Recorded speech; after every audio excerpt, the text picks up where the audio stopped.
के सोचने के तरीके बदल जाए।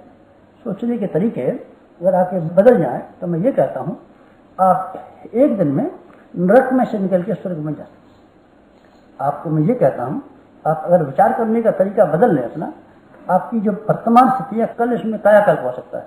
वाल्मीकि डाकू का मैंने किस्सा सुनाया था। एक दिन डाकू था और दूसरे दिन संत। एक दिन अम्रपाली थी, वेश्या थी, और दूसरे दिन परम साध्वी हुई। एक दिन अजामिल था और दूसरे दिन जाकर के संत हो गया। एक दिन बिलमंगल कामकों का सिरमौर था और दूसरे दिन संतों का शिरोमणि हो गया। तो महाराज जी कैसे हो सकता है? बेटे कोई तरीका नहीं, एक ही तरीका है कि हमारे विचार अगर बदल जाए, अगर हमारे विचार बदल जाए, हमारे चिंतन के तरीके बदल जाए, हमारे स्वभाव बदल जाए, हमारी आदतें बदल जाए, हमारी मान्यताएं बदल जाए, हमारी आकांक्षाएं बदल जाए, तो हमारे जीवन का बाहरी सब बदल सकता है। आज जो आपका स्वरूप है, जिसकी आपको शिकायत है, असल में आपकी शिकायत बाहर वाली परिस्थितियों पर लगाते रहते हैं। परिस्थितियां ये खराब है, परिस्थितियां ये खराब है, परिस्थितियां ये खराब है। पर ईमानदारी की बात यह, परिस्थितियां बेटे यही थी हमेशा से और यही रहेंगी। परिस्थितियों में कोई परिवर्तन न होगा न हुआ है। तब क्या किस बात की शिकायत है?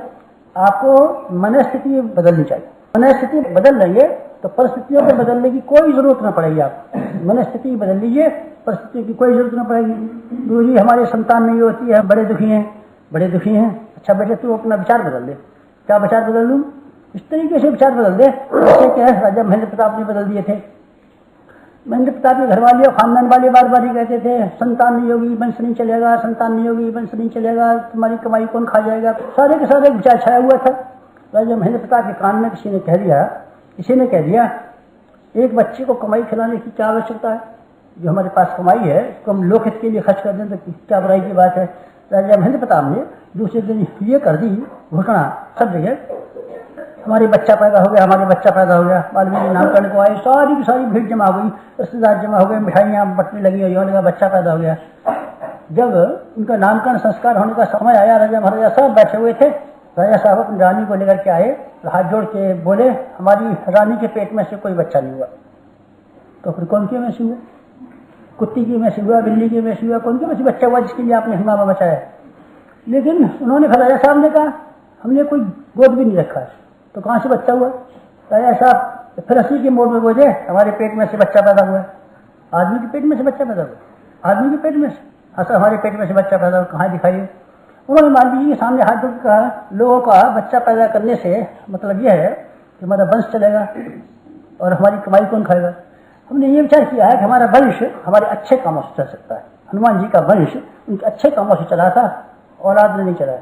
औलाद ने चलाया होता तो कुत्तों का वंश चल गया, सूअरों का वंश चल गया होता, मच्छरों का वंश चल गया होता और मछलियों का वंश चल गया होता। बच्चे वंश नहीं चलाते, वंश चलाते हैं आदमी के यश अच्छे काम। इसलिए हम अच्छे काम करना चाहते हैं। जो हमारी कमाई है जिसके लिए बार बार लोग कहते हैं कमाई को खाएगा कौन, कमाई को खाएगा कौन, कमाई को खाएगा कौन, कमाई को खाएगा कौन। हमने खाने के लिए अपने ऐसी औलाद तय कर ली है जिसको हम सब खिला देंगे।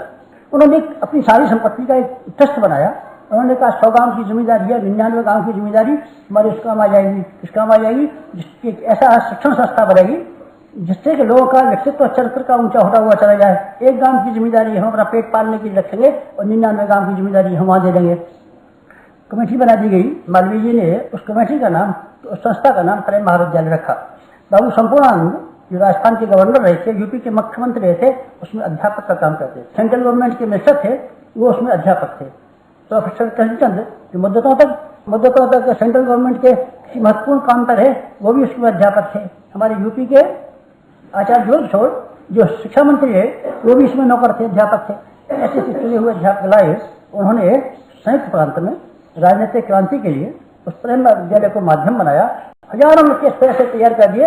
इसने यूपी में स्वाधीनता का संग्राम का इतिहास जो है वास्तव में प्रेम महाविद्यालय का इतिहास है। सारे के सारे आदमी उसी में से बन के निकले थे और राजा महेंद्र प्रताप की संपत्ति सार्थक हो गई। उनका बेटा ऐसे हो गया कि उस बेटे की प्रशंसा, उसकी बाप की प्रशंसा सारा हिंदुस्तान हमेशा करता रहेगा।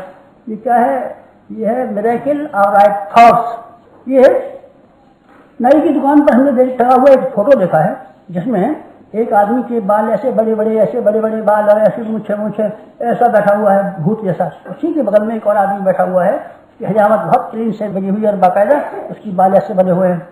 दोनों की शक्ल है, व्यक्ति एक ही है और शक्ल है दोनों। तो क्या मतलब है? ऊपर लिखा रहता है अंग्रेजी में उस फोटो के ऊपर मिरेकल ऑफ बार्बर्स हैंड। हजामत बनाने वाले की हाथों का जादू। मित्रों, मैं कहता हूँ आपसे, मिरेकल ऑफ राइट थॉट्स, सही विचारों का जादू। सही विचार अगर आपके ऊपर आ जाए तो आप महान हैं, आप संत हैं, आप ऋषि हैं, आप ज्ञानी हैं, आप तपस्वी हैं, और मैं कहता हूँ आप सुखी हैं, आप सुखी हैं, आप सुखी हैं, आप सुखी हैं। आपके ऊपर जो चिंताएं हैं और सुख छाए हुए हैं, ये कुछ नहीं, ये कुछ नहीं। आपकी मनस्थिति के अंदर जो विकृतियां भरी पड़ी हैं, उसकी छाया है, बस और कुछ नहीं, ये छाया है। इसलिए मैं ये कहता था आप लोगों से, अगर आप चले जाएं यहाँ से और एक चीज मेरी लेकर के चले जाएं तो मजा आ जाए। काशी लेकर के चले जाएं, कायाकल्प का आशीर्वाद लेके चले जाएं और मेरे अनुरोध स्वीकार करके चले जाएं, तो क्या लाभ मिलेगा? बेटे, मैं ये कहता हूँ तुझसे कि नरक में से निकल के स्वर्ग में चले। आज जो चिंताएं तेरे ऊपर छा रही हैं, मैं तुझे वरदान देता हूँ और आशीर्वाद देता हूँ और विश्वास दिलाता हूँ, कल से तेरी परिस्थितियां बिल्कुल बदल गई। जो हैरानी तेरे ऊपर छाई हुई है, मेरे वरदान आशीर्वाद से तो हल नहीं हो सकती। तेरी वरदान आशीर्वाद से जो तू मांगने के लिए आया है, मैं दे तो दूंगा तुझे, उससे तेरी कोई समस्या का लाभ नहीं होगा। महाराज जी, मेरी संतान नहीं होती, बेटे मैं जरूर तेरी संतान पैदा कर दूंगा, तू विश्वास रख। जिसको मैंने वचन दिया है उसको मैं पूरा करके रहा हूँ। संतान नहीं होती है, हमें संतान नहीं होती है, तो मैं तुझे आशीर्वाद देता हूँ कि तो 1 साल भर के भीतर बच्चा हो जाएगा। लेकिन मैं एक बात कहता हूँ कि तेरी समस्या में एक व्यक्ति का 1000वां हिस्सा भी कोई लाभ नहीं होगा। तेरी चिंताओं में कोई फर्क नहीं पड़ेगा, तेरे दुखों में कोई कमी नहीं आने वाली है, तेरे कष्टों में रत्ती भरी फर्क नहीं पड़ने वाला है। तेरी व्यथाएं, तेरा भाव जो का से मरा रहेगा, तू जो कैसे वरदान दे दू। लेकिन मैं ये कहता हूँ, तेरी परिस्थिति में और तेरी मनस्थिति में एक व्यक्ति का नौ की बराबर फर्क नहीं पड़ेगा। मुझसे जो चीजें मांगता है, भौतिक चीजें, भौतिक चीजों से आदमी का न किसी का भला हुआ है, न किसी का बुरा हुआ है। भौतिक चीजें न किसी की आंतरिक शांति को बढ़ाने में सहायक हुई आज तक, और न आदमी की गिरावट में सहायक हुई। परिस्थितियां, गरीबी में संतों ने, ऋषियों ने जिंदगी काट ली, गरीबी ने इनको कोई नुकसान नहीं किया, और अमीरी ने किसी का कोई फायदा नहीं किया। अमीरी ही कंस के पास थी, अमीरी रावण के पास थी, अमीरी हिरण्यकश्यप के पास थी, अमीरी सिकंदर के पास थी। क्या फायदा किया इन्होंने? बताइए, क्या फायदा किया? अमीरी से नहीं होगा बेटे से तेरा कोई फायदा। तू वस्तु मांगता है, उससे तेरा कोई फायदा नहीं है। नहीं महाराज जी, आप हमारी इच्छा पूरी कर दी, हम कर देंगे तेरी इच्छा पूरी। तो कर देंगे, तो हमारे दरवाजे पर आया है, दरवाजे पर आने की वजह से हमारे कुछ कर्तव्य हैं, हमारी जिम्मेदारी है, और हम सब तेरी दुख को निवारण करने के लिए नहीं, तेरा दुख दूर हो जाएगा।